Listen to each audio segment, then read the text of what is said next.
लुईवेल में आसूदा खाक मेरा हीरो। मोहम्मद अली किले मेरी ज़िंदगी का पहला हीरो था। अमूमन बचपन के हीरो लड़कपन गुजरते ही अपना मकाम खो देते हैं और उनकी जगह कोई और फिर कोई और ले लेता है, मगर मेरे हीरो के साथ ऐसा कुछ नहीं हुआ।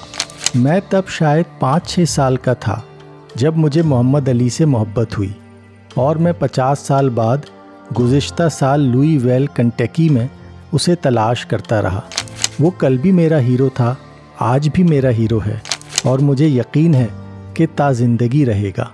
हमारे घर तब मरहूम कोहिस्तान अखबार आता था। मुझे बच्चों के अखबार के अलावा तस्वीरें देखने की हद तक अखबार से दिलचस्पी थी। जब कभी मोहम्मद अली किले की कोई तस्वीर आती, उस दिन अखबार की शामत आ जाती। मैं सुबह ही सुबह कैंची से वो तस्वीर काट कर भाई तारिक मरूम के एक पुराने रजिस्टर में चिपका देता। ये रजिस्टर मोहम्मद अली की बॉक्सिंग से रिटायरमेंट के भी कई साल बाद तक मेरी अलमारी में महफूज रहा। फिर घर शिफ्ट किया तो ये रजिस्टर बड़ी एहतियात से नए घर की अलमारी के नीचे वाले खाने में महफूज रहा।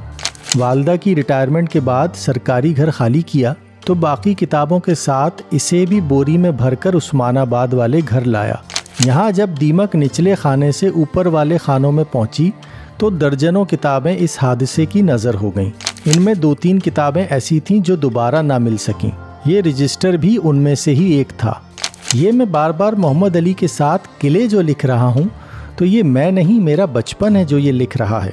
हमारे बचपन में सब छोटे बड़े उसे मोहम्मद अली किले ही कहते थे। खाली मोहम्मद अली कहने से बात नहीं बनती थी। इस्लाम कबूल करने के बाद उसने अपना नाम कासियस मार्सिलस किले जूनियर से मोहम्मद अली रख लिया। बाकी सारा साबका नाम तो किसी को याद नहीं रहा।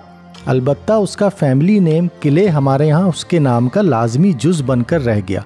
पहले पहल उससे सारा ताल्लुक़ अखबार के ज़रिए था या रेडियो के ज़रिए।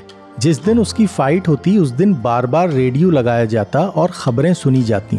तब ये इल्म नहीं था कि पाकिस्तान और अमेरिका या यूरोप के ममालिक के दरमियान कितने घंटे का फ़र्क है। ताहम असल चैन अगले रोज़ पड़ता जब अखबार में उसकी तस्वीर नज़र आती। कभी दस्ताने पहने दोनों हाथ ऊपर उठाए, कभी मुंह को पूरा खोले हुए और कभी एक मुक्का हवा में लहराते हुए। बिलाशुबा वो बॉक्सिंग की तारीख का सबसे खूबसूरत बॉक्सर था। दुनिया को बॉक्सिंग से मुतारिफ करवाने में जितना किरदार मोहम्मद अली का है उतना शायद किसी एक बॉक्सर का ना होगा।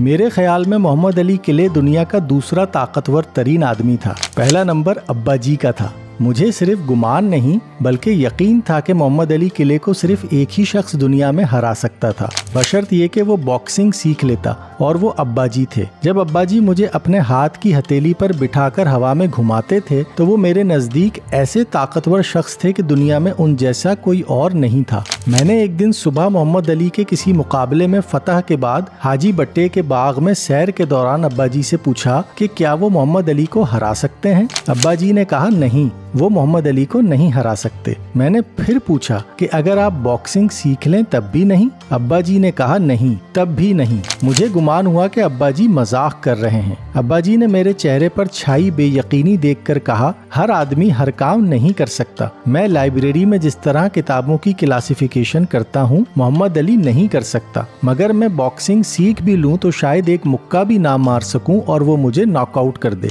अब्बा जी ने ये बात इतनी संजीदगी से कही कि मुझे यकीन आ गया, मगर ईमानदारी की बात है कि मैं ये बात सुनकर ना सिर्फ ये कि दुखी हुआ बल्कि ये आज़िर्दगी कई दिन तक दिल पर छाई रही। ताहम उसके बाद मोहम्मद अली दूसरे नंबर पर से उठकर पहले नंबर पर आ गया और उसका ये दर्जा फिर कभी कम ना हुआ। इस दौरान मैंने ये ठानी कि मोहम्मद अली को खत लिखा जाए और उससे कहा जाए कि वो अपनी दस्तखत शुदा तस्वीर मुझे भिजवाए। अब मसला ये आन पड़ा कि मोहम्मद अली का पता कहाँ से हासिल किया जाए। कई लोगों से पता किया मगर किसी से भी इल्म ना हो सका कि मोहम्मद अली अमेरिका में रहता कहाँ है। भाई तारिक से पूछा, तब भाई गालिबन मैट्रिक में पढ़ते थे या शायद 11वीं जमात में थे। उन्होंने कहा कि मोहम्मद अली दुनिया में सिर्फ एक ही है और वो बहुत मशहूर है, तुम सिर्फ उसका नाम लिखकर अमेरिका लिख दो, खत उसे मिल जाएगा। बात तो दिल को लगती थी मगर तसल्ली नहीं हुई कि अगर खत उसे ना मिला तो क्या होगा। फिर ये वहम हुआ कि वो तो हर वक्त इधर उधर घूमता रहता है, डाकिया उसे कहाँ तलाश करेगा। किसी ने कहा कि दफ्तर मालूमात से पता करो।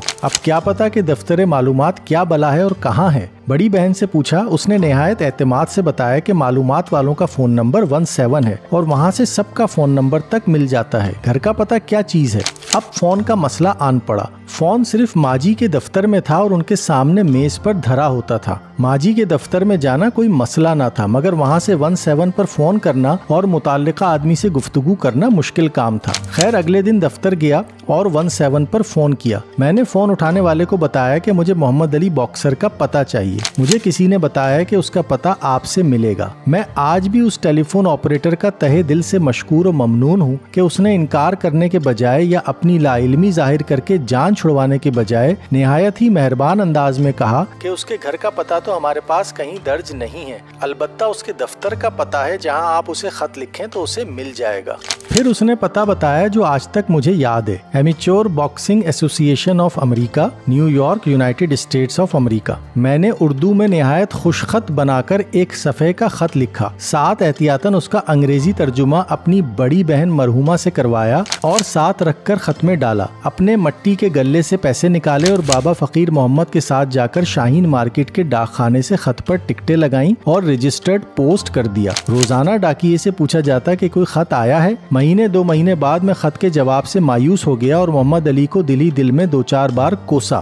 मगर फिर सोचा कि उसे दरअसल खत मिला ही नहीं होगा। उसके दफ्तर के लोगों ने मेरा खत ही गुम कर दिया होगा। फिर मैंने खत बारे सोचना ही बंद कर दिया। 6-7 माह बाद एक बड़े साइज का सफेद लिफाफा आया जिस पर अमरीकी टिकट लगे हुए थे। लिफाफा खोला, अंदर मोहम्मद अली की तस्वीर थी, ब्लैक एंड व्हाइट, गोल गले की टी शर्ट पहने मुस्कुराते हुए मोहम्मद अली की, जिसके नीचे एक कोने पर उसके दस्तखत थे। मुझे बहुत बाद में पता चला कि अमेरिका में मोहम्मद अली को खत भिजवाने के लिए ये वाला पता बिल्कुल गलत था, मगर 2 मेहरबान आदमियों के तुफैल मोहम्मद अली की दस्तखत शुदा फोटो मिल गई। पहला मेहरबान 17 वाला टेलीफोन ऑपरेटर था और दूसरा वो अमरीकी मेहरबान जिसने अमेरिका में मेरे खत पर लिखे पते को काटकर दुरुस्त पता लिखा होगा। ये तस्वीर शाह फैसल और शाह हुसैन की तस्वीरों के साथ रखी हुई थी। बहुत अरसा बाद जब तलाश करने लगा तो तीनों तस्वीरें ना मिली, खुदा जाने कहाँ गईं। बाहर वाले कमरे की अलमारी में पड़ी हुई थी जहाँ लोगों का आना जाना आम था। कोई ले गया होगा। मुझे इन तीनों तस्वीरों में सिर्फ एक तस्वीर के गुम होने का मलाल था और वो मोहम्मद अली की थी। मोहम्मद अली अगर सिर्फ एक बॉक्सर होता तो वो जब 11 दिसंबर 1981 को ट्रेवर बर्बिक से 10 राउंड की फाइट पॉइंट्स पर हारकर रिटायर हुआ था, उस दिन से हीरो के दर्जे से नीचे आ जाता। बल्कि उससे भी पहले जब वो 2 अक्टूबर 1980 में लैरी होम्स से नॉकआउट पर हारा था। ये मोहम्मद अली की अपने 30 साला पेशावराना कैरियर में पहली और आखिरी नॉकआउट शिकस्त थी।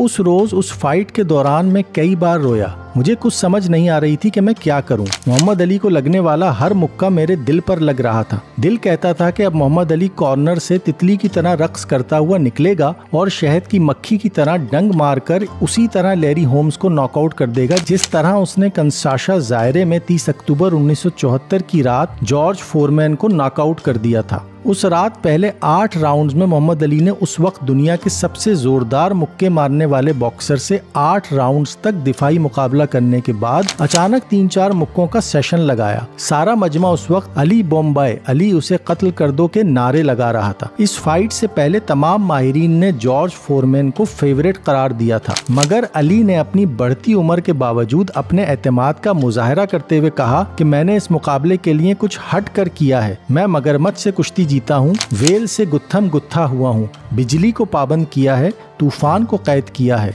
सिर्फ गुज़िश्ता हफ्ते मैंने एक चट्टान को कत्ल किया है, एक पत्थर को घायल किया है, एक ईंट को अस्पताल की राह दिखाई है और मैंने दवा को बीमार किया है। वैसा खूबसूरत, फुर्तीला, हाजिर जवाब और बड़बोला बॉक्सर ना धरती ने पहले कभी देखा और ना उसे आइंदा ही देखना नसीब होगा। अली ने कहा, मैं इतना फुर्तीला हूँ कि रात सोने से कबल अपने कमरे की बिजली बंद करता हूँ, स्विच को ऑफ करके अपने बिस्तर पर छलांग लगाता हूँ और अंधेरा होने से पहले सो चुका होता हूँ। 1984 में उसे पार्किंसन का मर्ज तशखीस हुआ, लेकिन उससे पहले एक और मोहम्मद अली दुनिया के सामने आ चुका था, एक मुफक्किर और मुस्लिह के तौर पर। शुरू में वो आली जाह मोहम्मद की नेशन ऑफ इस्लाम से वाबस्ता रहा, मगर बाद अज़ां रिवायती सुन्नी मुस्लिम अकीदे से जुड़ा और इस्लाम की हक्कानियत और आफाकियत का अलमबरदार रहा। वो 32 साल पार्किंसन से नब्र्द आजमा रहा, लेकिन बीमारी उसके अंदर वाले मोहम्मद अली को कभी शिकस्त न दे सकी। मौत की बात और है कि उसके सामने कभी किसी की नहीं चली।